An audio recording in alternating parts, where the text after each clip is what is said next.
প্রিয়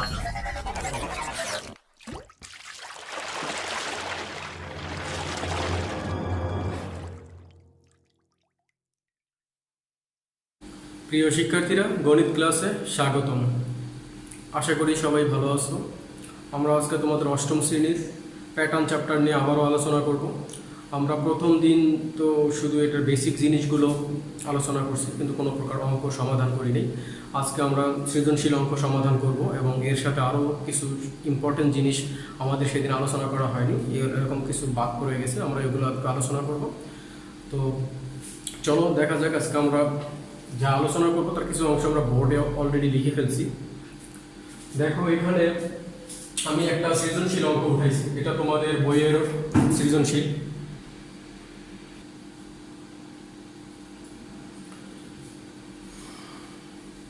এটা তোমাদের বইয়ের 11 নম্বর সৃজনশীল।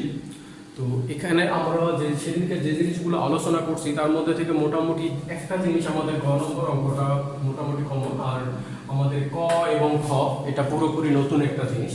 তো এটা আজকে তোমাদের আমি একটু শুরুতে আলোচনা করে নেব।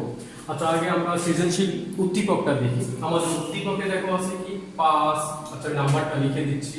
এটা তোমাদের অনুশীলনী 11 নম্বর অঙ্ক।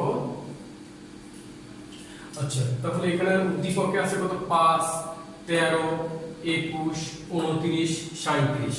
আমাদের এখানে তোমার প্যাটার্ন অঙ্কের মধ্যে সংখ্যাগুলো এভাবে বাড়তেই থাকবে অথবা কমতে থাকবে, যেটা আমরা সংখ্যা প্যাটার্ন যখন অঙ্ক করব। তাহলে আমরা এখানে দেখতে পাচ্ছি যে আমাদের সংখ্যা প্যাটার্নের সংখ্যাগুলো কি বাড়তেছে। প্রথম পদটা হচ্ছে 5, তারপর হচ্ছে 13, তারপর হচ্ছে 21, 29, তারপর 37, তারপর এভাবে কি চলতে থাকবে। তো এটা হচ্ছে একটা প্যাটার্ন। তো এইখানে আমাদের যে জিনিসটা এমনিতে বেসিকভাবে আলোচনা করা উচিত এবং সেই জায়গায় আমাদের অঙ্কর মধ্যেও একটা জিনিস চলে আসছে, এই জন্য আমি দুটো একসাথে কমনভাবেই আলোচনা করতেছি। এখানে আমাদের ক নম্বর অঙ্কটার দিক খেয়াল করো। ক নম্বরটা উদ্দীপকের সাথে কোনো মিল নেই। ক নম্বর যে অঙ্কটা আছে এটা স্বয়ংসম্পূর্ণ একটা অঙ্ক। ইভেন এইটা কখনো সৃজনশীল অঙ্কের কতে আসতে পারে এবং কোনো নৈবেক্তিক হিসেবেও আসতে পারে। তো এটা নৈবেক্তিক হিসেবে খুবই ইম্পর্টেন্ট, বাট এটা কিছু টেকনিক মনে রাখতে হয় এটা পারার জন্য। তো এখানে দেখো আমাদের যেটা বলছে যে 29 ও 37 কে দুইটি বর্গের সমষ্টি রূপে প্রকাশ করব। মানে ব্যাপারটা হচ্ছে যে দুইটা সংখ্যাটাকে আমরা দুইটা সংখ্যায় ভাঙবো, যে দুইটা সংখ্যা যোগ করলে ওই সংখ্যাটা আমরা পাবো। তারপর এই সংখ্যা দুটোকে আমরা কি করবো? বর্গমূল বের করবো, মানে বর্গ স্কোয়ার করে বর্গ করে যাতে আমরা এটা মিলাই দিতে পারি। দেখো, তোমরা যখন আমরা অঙ্কটা সলভ করবো তখন আমরা এটা ভালো বুঝবো। এখানে আমি লিখে দিলাম কি সমাধান 29 ও 37 কে দুটি বর্গের সমষ্টি রূপে প্রকাশ করা হলো। এখন আমরা লিখলাম 29। এখন খেয়াল করো যে 29 কে আমরা ভাঙতে পারি কি, যোগ করতে পারি কত? 4 আর 25, তাহলে আমাদের কত হয়? 29 হয়। আবার তাহলে আমরা একটা 4 কে কি করব? 2 এর উপরে স্কয়ার করতে পারবো, 25 কে 5 এর উপরে স্কয়ার করতে পারবো। করলে দেখো আমাদের এটা কি হচ্ছে? মিলে যাচ্ছে। তো এটা আমি তো তোমাদের করে দিছি, তখন মিলে গেছে। এখন কথা হচ্ছে যে তোমরা এটা কিভাবে প্র্যাকটিস করবে, আসলে ব্যাপারটা হবে কিভাবে। মনে করো আমরা যদি নিই 50 একটা সংখ্যা নিলাম, তোমাদের দেখো রাফ করে বোঝাচ্ছি। হ্যাঁ দেখো, তাহলে আমরা যদি 50 একটা সংখ্যা নিই, এই সংখ্যাটাকে দুটি সংখ্যার বর্গরূপে কিভাবে প্রকাশ করবো তাকে খেয়াল করো। 50। এখন এই জিনিসটাকেই আমাদের ফার্স্ট যে জিনিসটা চিন্তা করতে হবে সেটা হচ্ছে যে আমরা চিন্তা করব যে 50-এর নিচে পূর্ণ বর্গ সংখ্যা কত। আমরা জানি যত দেখো 1-এর বর্গ সংখ্যা 1, 2-এর 4, 3-এর 9, 4-এর 16, 5-এর 25, 6-এর 36, 7-এর 49। তাহলে আমরা 49 চিন্তা করব। তাহলে এখানে যদি আমরা 49 নেই, তাহলে 50 তো আমাদের 1 বাকি, এই ছোট সংখ্যাটা আমরা আগে লিখব। তাহলে দেখো আমাদের এটা কি হলো? 1 যোগ 49। তাহলে আমরা সেই ক্ষেত্রে এটাকে কি করতে পারবো? 1-এর উপর স্কয়ার, আর এটা করতে পারবো 7-এর উপর স্কয়ার। তার মানে আমাদের 50কে দুটি সংখ্যার বর্গরূপে প্রকাশ করা হয়ে গেল। তাহলে এখন কথা হচ্ছে, কখনো এমনও হতে পারে যে আমাদের এইভাবে যোগ করে সংখ্যাটা মিলানো যায় না, তাহলে আমরা 7 বাদ দেবো। তার পরবর্তী স্টেপ কি হচ্ছে? 36।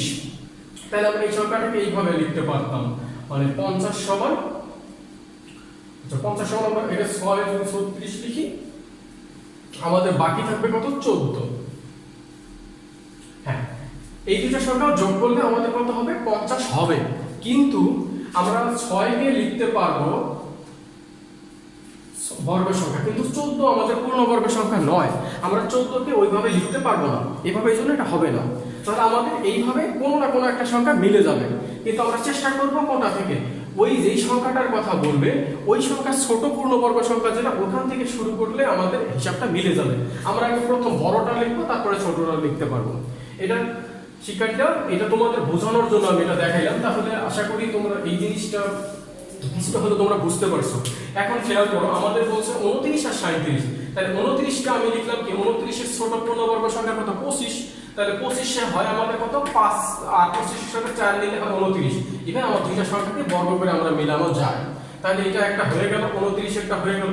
সেম ভাবে দেখো 37, তাহলে 37 কে কি করব, 37 এর ছোট পূর্ণবর্গ সংখ্যা কত, 36, তাহলে 36 যোগ 1 যদি নেই, তাহলে 36 কে 6 এর উপরে স্কয়ার করতে পারবো, আর 1 এর উপরে স্কয়ার দিলে তো কোনো চেঞ্জ নাই, তাহলে আমরা লিখতে পারতেছি। তার মানে আমাদের এখানে যে কথাটা বলছে যে 29 এবং 37 কে দুটি বর্গের সমষ্টি রূপে প্রকাশ করো, আমরা সেটা করলাম।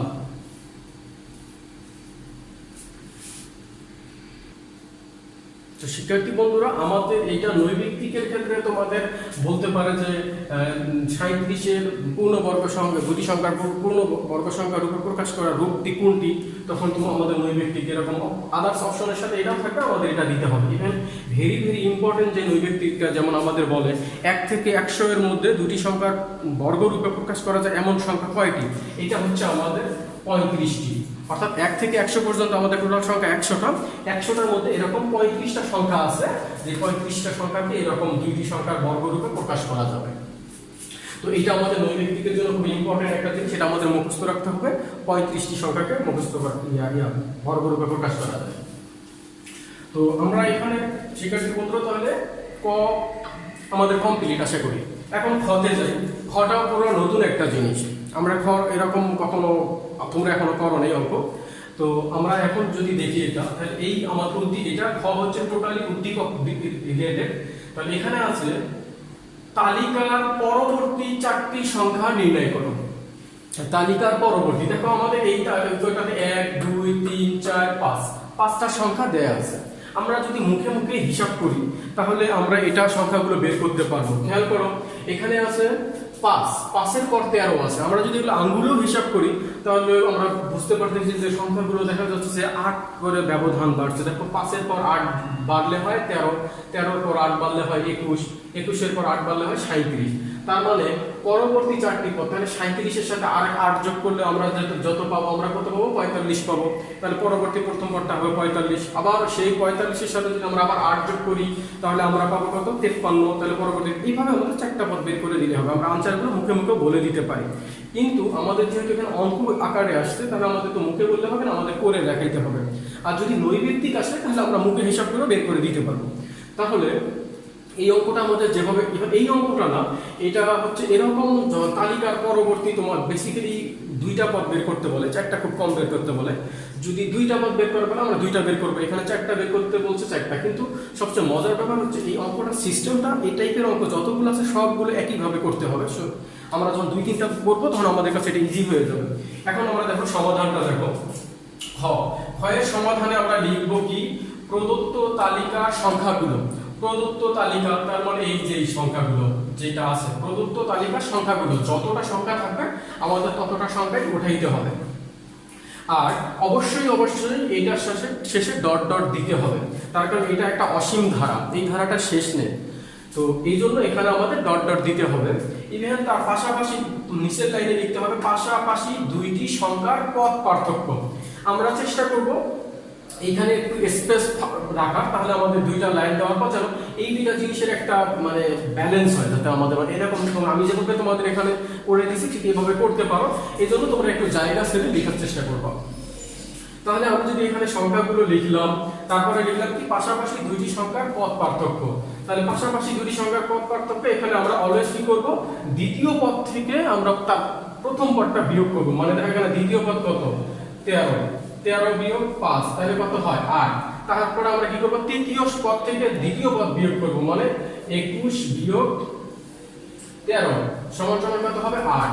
তারপরে আমরা কি করব, চতুর্থ পদ কত, 29, 29 থেকে আমরা কি করব, 21 বিয়োগ করব। এইভাবে আমরা যতগুলো মানে দ্বিতীয় পদ থেকে তার আগের পদটা যদি আমরা বিয়োগ করি, একটা জিনিস খেয়াল করো যে আমাদের সব ক্ষেত্রে আমাদের কত আসতেছে, 8 আসতেছে।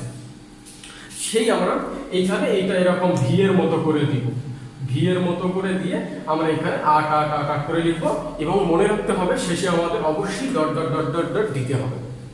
এইটা একটা, এটা আমাদের সবসময় এইভাবেই করতে হবে, একই সিস্টেম। তো এইটা করার পরে আমাদের যা করতে হবে, পাশাপাশি এখানে প্রতি ক্ষেত্রে পদ পার্থক্য 8 করে বেড়েছে এই কথাটা আমাদের বলে দিতে হবে। যদি কখনো 8 বাড়ে তাহলে আমরা 8 দেব, আর যদি কখনো সে মানটা আমাদের মাইনাস হিসেবেও বাড়ে, তখন আমাদের বলতে হবে এত মাইনাস করে বেড়েছে। তো যেহেতু ওই অঙ্কটা আমাদের এখন আসেনি, সো আমরা এটা নিয়ে এখন মাথা ঘামাতে চাই না। যেটা আমাদের সামনে আসছে এটাই যদি আমরা ভালো করে পারি, আমাদের মাইনাস হোক আর যাই হোক আমাদের কাছে সেটা ইজি হয়ে যাবে। তাহলে এখানে পদ পার্থক্য 8 করে বেড়েছে, তাহলে আমরা সেটাই লিখে দিছি, প্রতি ক্ষেত্রে পদ পার্থক্য 8 করে বেড়েছে, এই কথাটা আমাদের লিখতে হবে। এতটুকু লিখতে পারলে মোটামুটি কাহিনী শেষ, অঙ্কের কাহিনী শেষ। এখন যে জিনিসটা আমাদের বের করতে বলছে, এটা আমি আগেই বলছি যে নরমালি এই জিনিসটা 2টা করে পদ বের করতে বলে পরবর্তী, কিন্তু এখানে 4টা বলছে। তো 4টা বের করতে বললে তো 2টা, তুমি যদি 4টা বের করতে পারো তাহলে তোমার তো 2টা বের করতে কোনো সমস্যা নেই, বা 10টা বের করতেও সমস্যা নেই। এখন আমরা যেটা করব, পরবর্তী প্রথম পদ।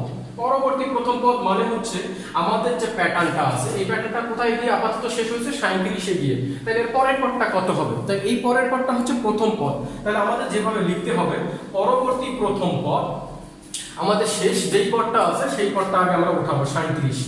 37-এর সাথে আমাদের যেটা পদ পার্থক্য তত আমরা যোগ করে দেব। তাহলে 37-এর সাথে 8 যোগ করে দিলাম, 8 যোগ করে দিলে কত হবে? 45 হলো। তাহলে যদি 45 হয়, তাহলে এখন এখানে দেখো যে আমাদের এটা এইটাই হলো এখন এইখানে, মানে মনে করো আমি এখানে তোমাদের বোঝানোর জন্য লিখে দিচ্ছি, এইটা হয়ে গেল। তারপরে আমাদের কি করতে হবে, পরবর্তী দ্বিতীয় পদ। পরবর্তী দ্বিতীয় পদটা কত? এখন আমাদের লাস্ট পদ কত? 45। এই 45-এর সাথে আমাদের 8 যোগ করতে হবে, মানে পদ পার্থক্য যেটা সেটা যোগ করতে হবে। তাহলে 45-এর সাথে 8 যোগ করলে 53 হলো। তারপর আমাদের পরবর্তী দ্বিতীয় পদ কত হলো? 53। তাহলে আমাদের শেষ পদ মানে যেটা বের হচ্ছে ওইটার সাথে করে আমরা 8 8 করে যোগ করে দেবো। এভাবে আমাদের যতগুলো পদ বের করতে বলবে আমরা ততগুলো বের করব।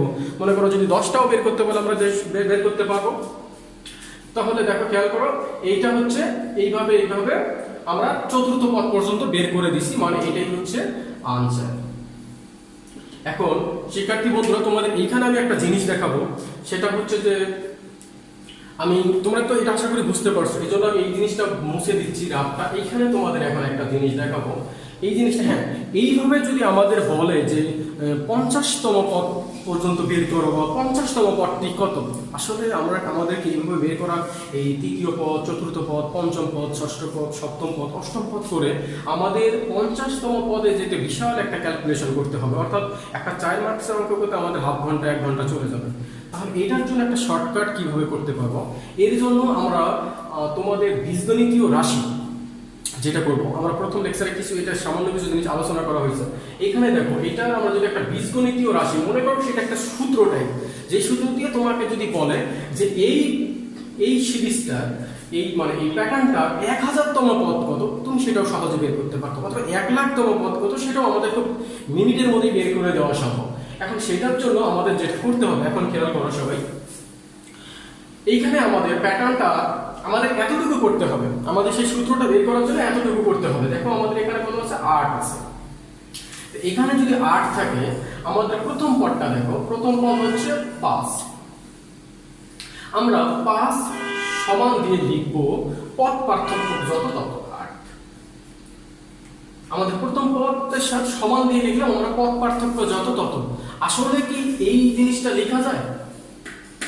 5 সমান 8, এটা তো লেখা যায় না। তাহলে লেখা যায় না, কিন্তু আমরা যদি এটা এভাবে করে দেই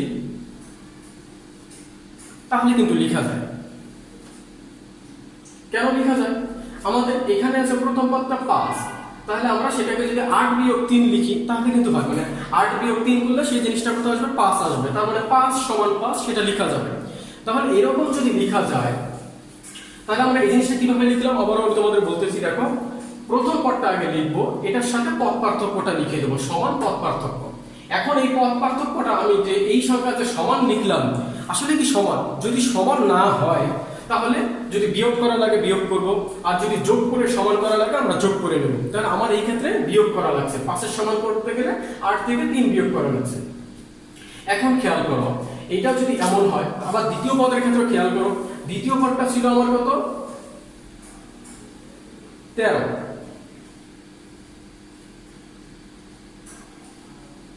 আচ্ছা, 13 সমান আমরা পদ পার্থক্য 8 লিখব।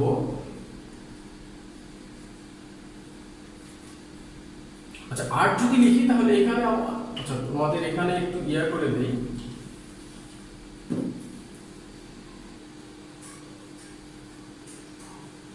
শিক্ষার্থী বন্ধুরা এখানে খেয়াল করো। তাহলে আমি যেটা 3টা এখানে বের করে বীজগণিত রাশিটা বের করা হয়ে গেছে, এখন তোমাদের বোঝাই দিচ্ছি।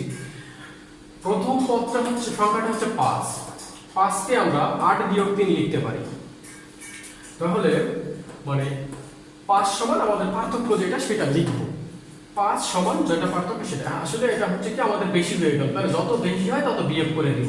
তাহলে 8 বিয়োগ 3, তাহলে এই সংখ্যাটাকে আমাদের প্রথমে কি করা যায়, 8 গুণন 1 বিয়োগ 3 এটা লেখা যায়। এটা আগে তোমরা খেয়াল করো। তারপরে দেখো 13 আমাদের দ্বিতীয় পদ নিলাম, দ্বিতীয় পদ 13 সমান কি করলাম, 8 এর ডাবল, আর কি ডাবল হবে 16 নিলাম।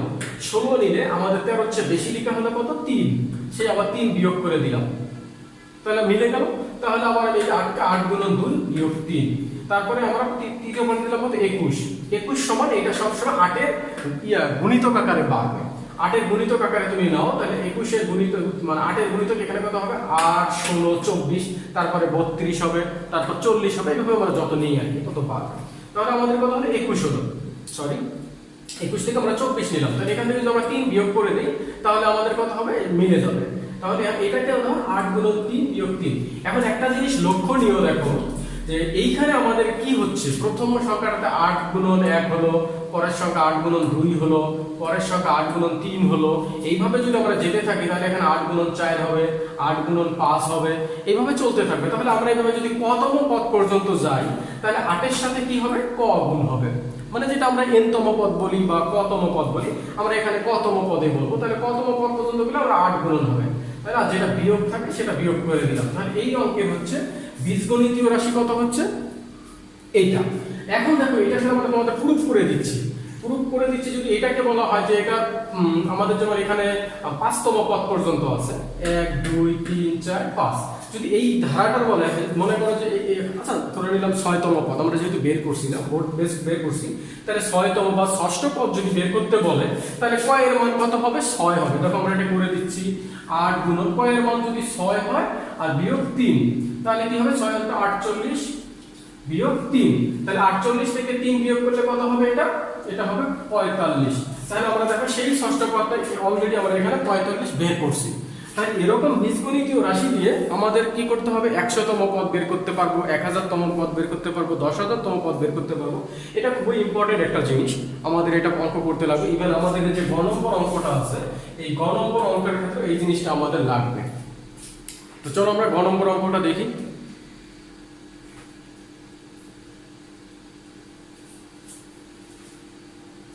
প্রিয় শিক্ষার্থীরা, আমাদের এই গটাতে বলছে তালিকার প্রথম 50টি সংখ্যার সমষ্টি নির্ণয় করো। এটা আমি কিছুটা প্রথম লেকচারে আলোচনা করছিলাম, বাট ওইখানে আমি তোমাদের স্বাভাবিক সংখ্যার ক্ষেত্রে দেখাইছিলাম। আর এখানে যদিও এটা স্বাভাবিক সংখ্যার না, কিন্তু এই সিরিজটা তাহলে ওইভাবে আমাদের ওই মানে ওই একই রকম একই সূত্রতেই আমরা প্রয়োগ করব। এখন দেখো এখানে বলছে তালিকার প্রথম 50টি সংখ্যার সমষ্টি নির্ণয় করো।